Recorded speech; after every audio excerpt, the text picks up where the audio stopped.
Hi, gorgeous shinies and general populace of the world and the universe and whatever.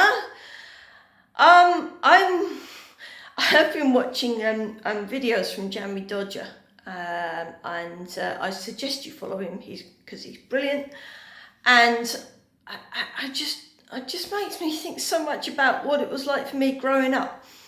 Now, I identify as non-binary because when I was growing up, I didn't have the choice of gender reassignment. Even if I did, my mum and dad would be like, "Whoa, no, what, you're being stupid."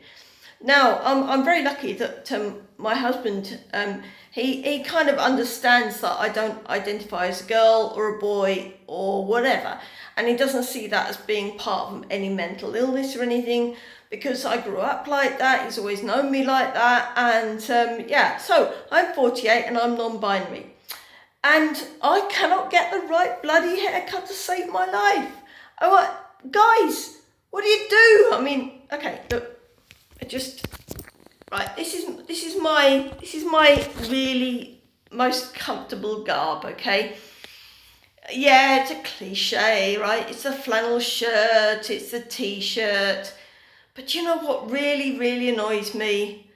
My nips. I mean, really, like I go out with short hair, right? And I go out with like no makeup on, and my cold, and like no, I mean, things could be worse, I could be massively endowed, thank God for that. But seriously, in the summer, I have to wear a bra. And in the winter I have to wear a bra, and in the winter my nips stick out, and seriously, and I can't find a binder to fit me, and and because my family and my friends have always known me as female, and even though I've had no children, I've not got no inclination to have children. I'm too old to have transition, and my other half has always known me as a woman, and it's really, really difficult because if you're 48 and you've got a background of mental illness, no one's going to take the remotest bit seriously when you say, "Well, actually, I don't feel like a woman." But see, I've never have ever since I was a little girl, and yet with my history, no one isn't in the remotest bit interested and is going to take me seriously. So I would say if you're young and you've got the chance to realise who you are, grab it with all hands before somebody else decides who you are for you, because once you've gone through that barrier of everybody moulding you to someone who you are, and then you get to nearly 50, especially when it comes to your actual physical body, in a lot of cases, there's no turning back. For me, I was unlucky to be born at the wrong time. Had I been born 20 years ago, had I had an accepting mum and dad, the world could have been my oyster. I was mistaken for a boy when I was a kid, before I hit puberty, and I was so pleased, and my mum was horrified. I'm not saying that everyone who dresses in boys' clothes should be, I don't know what the feminine word for demasculated, well, whatever. I'm kind of like, I'm just these feminists who say, well, you should be a tomboy, you should express yourself the way you like, don't let society turn you into a boy, I've really struggled with this, because a lot of the time I thought, well, what if I want to be a boy because boys have got a better life? What if I want to be a boy because they've got more opportunities? And believe me, I've struggled with this. And I don't want to be a boy, but I'm not a girl either. And there are no legal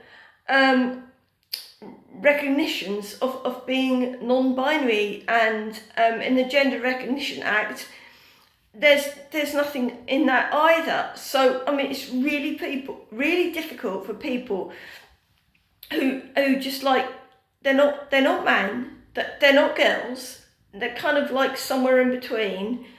And what do you do with that? Because people just think you're weird.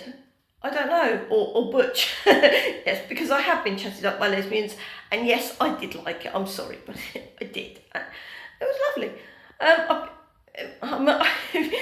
The worst thing is because being also attracted to lots of, I'm not what they call it, bi or pan or whatever. Unfortunately, I haven't quite got used to these terms. The point is, you kind of like, oh God, I've got so much catching up to do, right?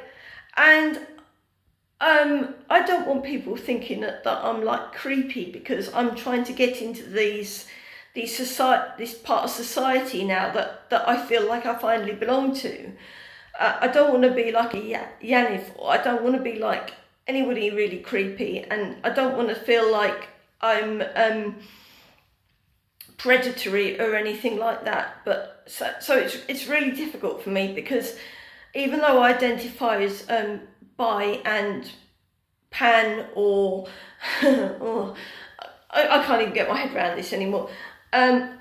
Like, my family are going to have a hard job accepting who I am, and the LGBTQ plus community are also going to have a hard time accepting who I am as well, because I'm not young and trendy, and I'm really worried that they're going to think I'm predatory, and I really hope not, but hopefully at least I'll one day get a decent haircut.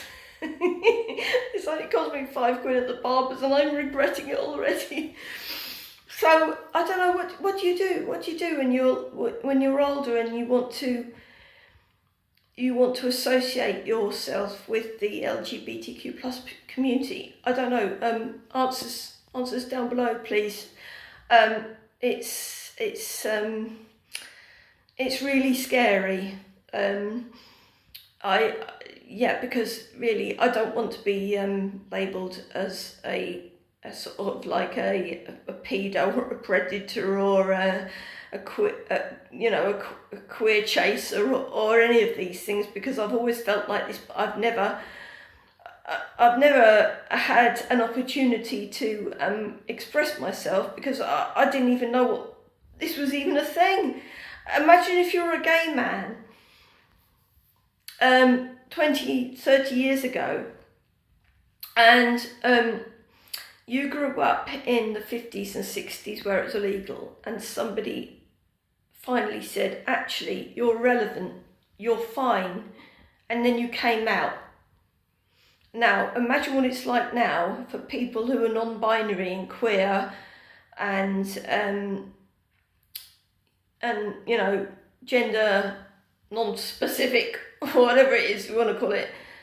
Imagine how it is now for people who are older, and we just, as soon as we get onto social media, Instagram, Facebook, Twitter, whatever you want, people say, oh, look, they're older than us, ew, they're going to be some sort of disgusting predator, what are you doing in our space, you make us feel really unsafe. Well, thanks a lot for that, because you've made me feel really unsafe, and I've got nowhere else to go. If there's anyone else out there who's non-binary, who is really willing to accept someone who's only just come out as that, in their 50s, 40s, whatever, please, we're not out to get you. We don't want to grope anybody. We just want to be accepted. That's it really. We've lived a life of trying to conform to what our family and our friends and society want, and we just want to be accepted the same as everybody else. Okay, so just let's talk to you. We're not monsters. We're just, because we're a bit older than you doesn't mean to say we want to stick your hand in your knickers or whatever. Please, just you know, just, I haven't got time for that shit. Seriously, I've got a libido. I don't actually have a libido because of the drugs I'm on at the moment, so you're perfectly safe. Apart from anything else, I've got no agenda because I'm absolutely clueless. I even think, oh well, I won't even remember your name. Trust me on that. So yeah, please. I'm just saying. There are a lot of non-binary people out there who are. We're just not monsters, you know. Don't write off anyone who's over, whatever, 20, whatever. Just don't, because we're struggling against the same things that gay people struggled against about 30 years ago. So give us a break, okay? Cheers.